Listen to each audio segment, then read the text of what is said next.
नमस्कार, वक्त हो गया है उत्तराखंड की खबरों का। मैं हूं आपके साथ मनु तेवतिया। भगवान बद्री विशाल के कपाट शीतकाल के लिए बंद हो गए हैं। पूरे विधि विधान के साथ आज शाम 6:45 पर कपाट बंद किए गए। भगवान बद्री विशाल के कपाट शीतकाल के लिए बंद कर दिए गए हैं। इस मौके पर बद्रीनाथ धाम के मंदिर को भव्यता के साथ सजाया गया और हजारों तीर्थयात्री कपाट बंद होने के साक्षी बने। ठंड के बावजूद बड़ी संख्या में लोग यहां पहुंचे थे और बद्री विशाल के जयकारे के बीच कपाट बंद किए गए और भगवान की डोली को शीत गद्दी स्थल के लिए रवाना किया गया।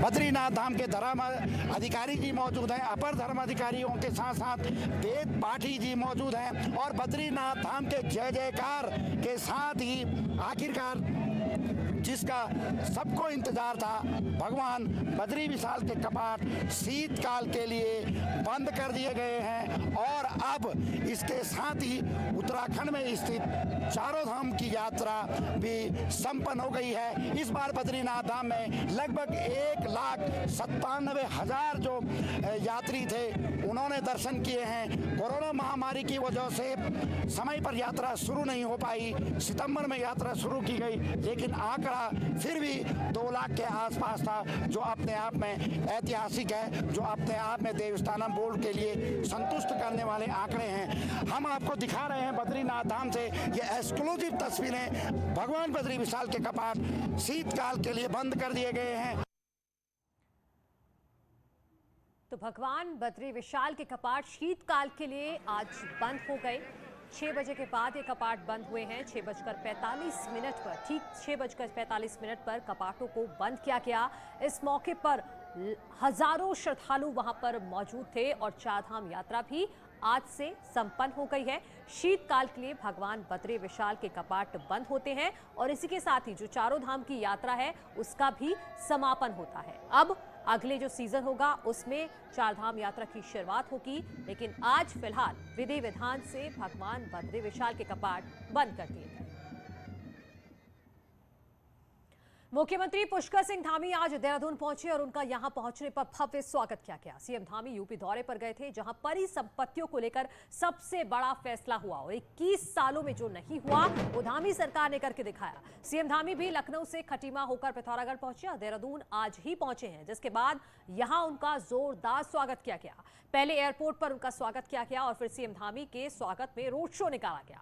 देहरादून में सड़कों पर सीएम ने जनता का अभिवादन किया। इस दौरान ढोल नगाड़ों के साथ भारी भीड़ मौजूद रही और बाइक रैली भी सीएम के रोड शो के साथ चलती रही। सीएम धामी ने अपने लखनऊ दौरे को ऐतिहासिक बताया और इसके लिए यूपी के सीएम योगी आदित्यनाथ को भी धन्यवाद दिया।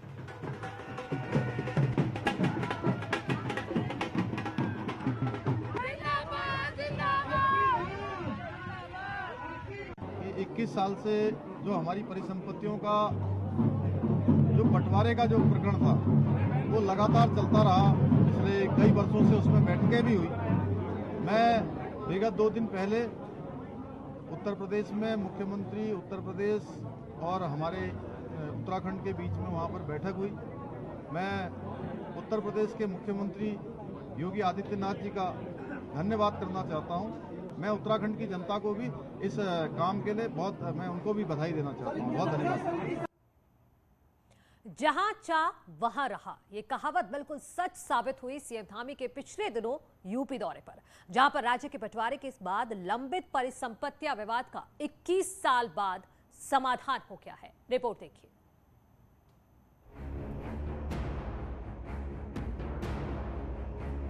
मुख्यमंत्री पुष्कर धामी 17 से 19 नवंबर के बीच उत्तर प्रदेश के दौरे पर रहे। इस दौरे को सीएम धामी ने ऐतिहासिक बना दिया, क्योंकि यूपी और यूपी से अलग होकर बने उत्तराखंड राज्य के बीच चल रहे 21 साल पुराने परिसंपत्ति विवाद हल हो गए। सीएम धामी और यूपी के सीएम योगी की मुलाकात के दौरान सभी मुद्दों पर सार्थक चर्चा हुई और सभी विवादों के समाधान पर सहमति भी बन गई। सीएम धामी ने इसके लिए यूपी के सीएम योगी आदित्यनाथ को धन्यवाद भी दिया। सीएम धामी ने कहा कि ये कोई विवाद नहीं था, बस बड़े भाई और छोटे भाई जैसे मुद्दे थे जो अब सुलझा लिए गए हैं। सीएम धामी ने कहा है कि 21 साल के लंबित मामले सारे के सारे सुलझा लिए गए हैं। सीएम धामी के यूपी दौरे की उपलब्धियां आपको बताएं तो सिंचाई विभाग की 5700 हेक्टेयर भूमि पर संयुक्त सर्वे होगा। ज्वाइंट सर्वे के बाद भूमि विवाद का निस्तारण होगा। बनबसा बैराज का पुनर्निर्माण यूपी कराएगा। किच्छा बैराज का पुनर्निर्माण भी यूपी सरकार ही कराएगी। उत्तराखंड परिवहन विभाग को 205 करोड़ रुपए मिलेंगे। आवास विकास की परिसंपत्ति आधे आधे के अनुपात में बांटी जाएगी। हरिद्वार का अलकनंदा होटल उत्तराखंड को मिलेगा। किच्छा रोडवेज की जमीन उत्तराखंड को मिलेगी। वहीं उत्तराखंड वन विभाग को यूपी से 90 करोड़ रुपए मिलने हैं, जिसमें से आधी से ज्यादा रकम मिल भी चुकी है। सीएम धामी के 3 दिन के दौरे में 21 साल पुरानी समस्याओं का हल निकल गया। इस लिहाज से उनका ये दौरा ऐतिहासिक रहा। सालों से लंबित पड़ी परिसंपत्ति विवाद तो सुलझ ही गया, साथ ही अन्य लंबित मामलों पर भी सहमति बन गई है, जिनके लिए यूपी ने कुछ दिन का वक्त मांगा है और उम्मीद है कि जल्द ही उनका भी समाधान हो जाएगा। Bureau report, news 18। कुमाऊं मंडल की शहीद सम्मान यात्रा का पिथौरागढ़ से आगाज हो गया है। रक्षा मंत्री राजनाथ सिंह ने यात्रा को हरी झंडी दिखाई। चुनाव से ठीक पहले शहीदों के सम्मान में आयोजित की जा रही यात्राओं से सैनिक परिवारों में पैठ बनाने की कोशिशें तेज होने लगी हैं।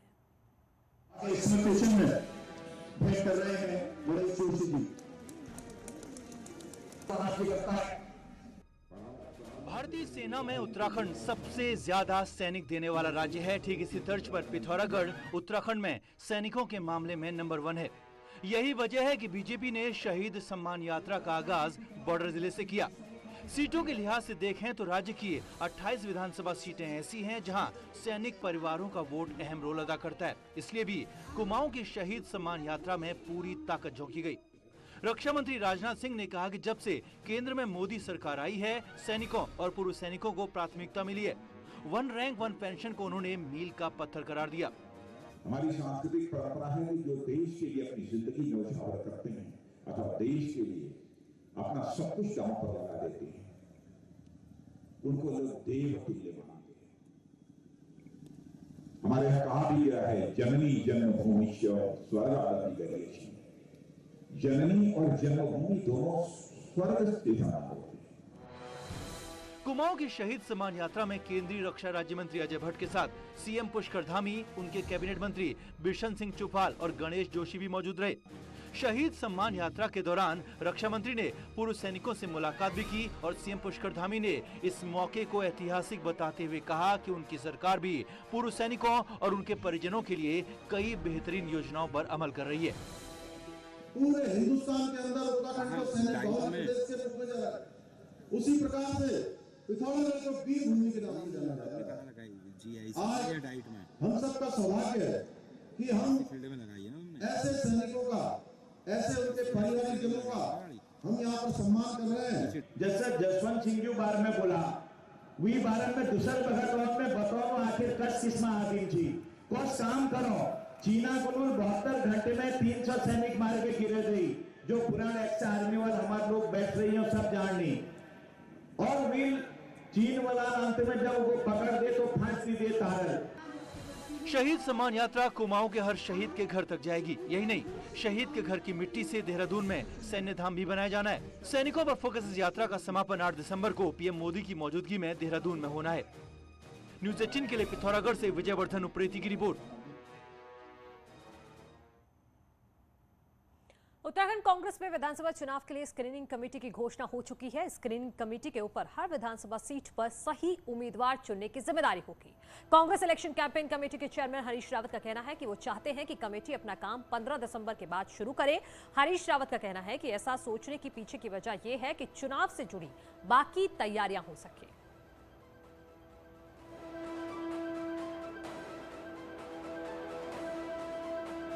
रिक्वेस्ट मैं अध्यक्ष जी से भी करना चाहूँगा और स्क्रीनिंग कमेटी के अध्यक्ष जी से भी कहना चाहूँगा, दिसंबर 15 के बाद ही प्रोसेस स्टार्ट की जाए, क्योंकि उससे पहले कोई भी प्रोसेस स्टार्ट करेंगे तो हमारी चुनावी तैयारियों पर असर विपरीत पड़ेगा।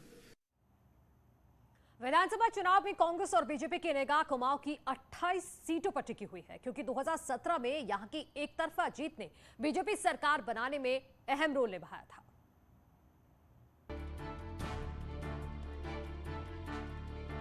कांग्रेस हो या बीजेपी, दोनों के ही नेता 2022 के लिए अपनी कमर कस चुके हैं। इन नेताओं के लिए कुमाऊं की 28 विधानसभा सीटें बेहद अहम हैं, जहां 2017 के विधानसभा चुनाव में जीत का अंतर 3 से लेकर 33% तक रहा। खास बात यह है कि कांग्रेस के जो 5 विधायक जीते, उनकी जीत का अंतर भी बेहद कम रहा था, लेकिन कांग्रेस इस बार इन सीटों को बड़े अंतर से जीतने का दावा कर रही है। बिल्कुल, आप बहुत अच्छे चमत्कारी आंकड़ों से एक तो सरकार बनाने जा रही है कांग्रेस, और जो जीत का अंतर प्रत्याशियों में होगा वो बहुत बड़े अंतर से जीत के आएंगे, क्योंकि जनता मन बना चुकी है कांग्रेस के लिए 2022 चुनाव में। दूसरी तरफ 2017 में 23 सीटें जीतकर चमत्कारी आंकड़ों को छूने वाली बीजेपी अब की बार 60 के पार का लक्ष्य सामने रखकर एक बार फिर चमत्कार की आस लगाए बैठी है। इसलिए मैं समझता हूं कि बोलने का हक है, जब तक चुनाव का परिणाम नहीं आता है हर कोई बोल सकता है। और इतना मैं आपको बता दूं कि लोगों का स्नेह, लोगों का प्रेम भारतीय जनता पार्टी के साथ है, और उत्तराखंड की जनता ने दोबारा सेवा करने का अवसर देने का मन बना लिया है। 2022 में सरकार बनानी है तो कुमाऊं की एक सीट राजनीतिक दलों के लिए बेहद अहम रहने वाली है, जिनमें से 11 सीटें मैदानी इलाकों की हैं। 2017 के चुनावों में तो कांग्रेस बागेश्वर और चंपावत जिलों में खाता तक नहीं खोल पाई थी, इसीलिए 2022 की जंग देखने लायक होगी। शैलेंद्र नेगी, न्यूज़ 18, हल्द्वानी। आम आदमी पार्टी के संयोजक और दिल्ली के मुख्यमंत्री अरविंद केजरीवाल रविवार को हरिद्वार पहुंच रहे हैं। केजरीवाल यहां एक रोड शो करेंगे। देहरादून और हल्द्वानी के बाद केजरीवाल का हरिद्वार में तीसरा रोड शो होगा। आप नेताओं का कहना है कि रोड शो के जरिए पार्टी अपनी ताकत का एहसास कराएगी। रोड शो के अलावा केजरीवाल प्रेस कॉन्फ्रेंस भी करेंगे, साथ ही कुछ लोगों को पार्टी में ज्वाइन भी कराएंगे। इसी हफ्ते दिल्ली के उप मुख्यमंत्री मनीष सिसोदिया भी उत्तरकाशी में आकर रोड शो कर चुके हैं। उत्तरकाशी गंगोत्री विधानसभा का हिस्सा है, जहां से पार्टी के सीएम उम्मीदवार कर्नल अजय कोचियाल चुनाव लड़ेंगे। पीएम मोदी की तरफ से किसान कानून की वापसी की घोषणा हो चुकी है, लेकिन सवाल यह है कि क्या 2 साल से बड़े विवाद की वजह बना देवस्थानम कानून वापस होगा। इस पर फैसला धामी सरकार को लेना है, जबकि 22 नवंबर को तीर्थ पुरोहित देहरादून में बड़ी बैठक करने वाले हैं।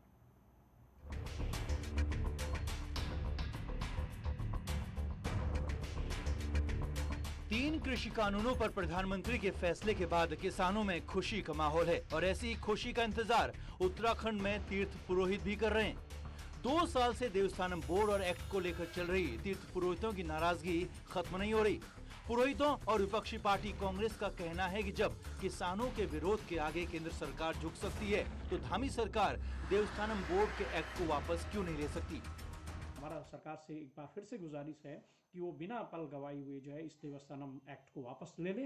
यदि राज्य सरकार इस ओर गंभीर नहीं होती है और एक्ट समाप्त करने की दिशा में आगे नहीं बढ़ती है, तो इसी संदर्भ में हमने 22 तारीख को देहरादून में एक महापंचायत की महाबैठक आमंत्रित की है। बेईमानी करने की मन में थी, लेकिन मजबूरी में ईमानदार बनना पड़ा। चुनाव को देखते हुए मजबूरी में ईमानदार बनना पड़ा। तो वही यहाँ पर भी चरितार्थ होती है वही बात कि यहाँ भी मजबूरी में इन्हें वापस करना पड़ेगा, और निश्चित रूप में इन्हें वो कानून वापस करना पड़ेगा। देवस्थानम बोर्ड पर पुरोहितों की बात सुनी जाएगी, ये भरोसा मुख्यमंत्री पुष्कर धामी दे चुके हैं, लेकिन सवाल है कि फाइनल फैसला कब होगा। बीजेपी सरकार का आखिरी विधानसभा सत्र 7 और 8 दिसंबर को गैरसैंण में होगा, और बीजेपी नेताओं को उम्मीद है कि इस दिन मुख्यमंत्री कोई न कोई फैसला जरूर लेंगे।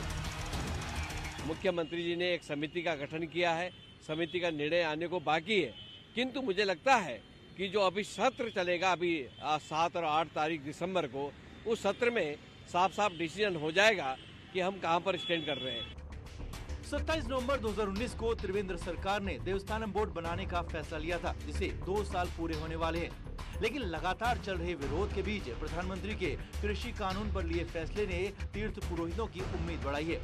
वहीं विपक्षी कांग्रेस भी देवस्थानम बोर्ड के बहाने सरकार पर दबाव बनाने का कोई मौका छोड़ना नहीं चाहती। दीपांकर भट्ट, न्यूज़ 18, देहरादून। और वक्त हो गया एक छोटे से ब्रेक का, जल्द लौट रहे हैं।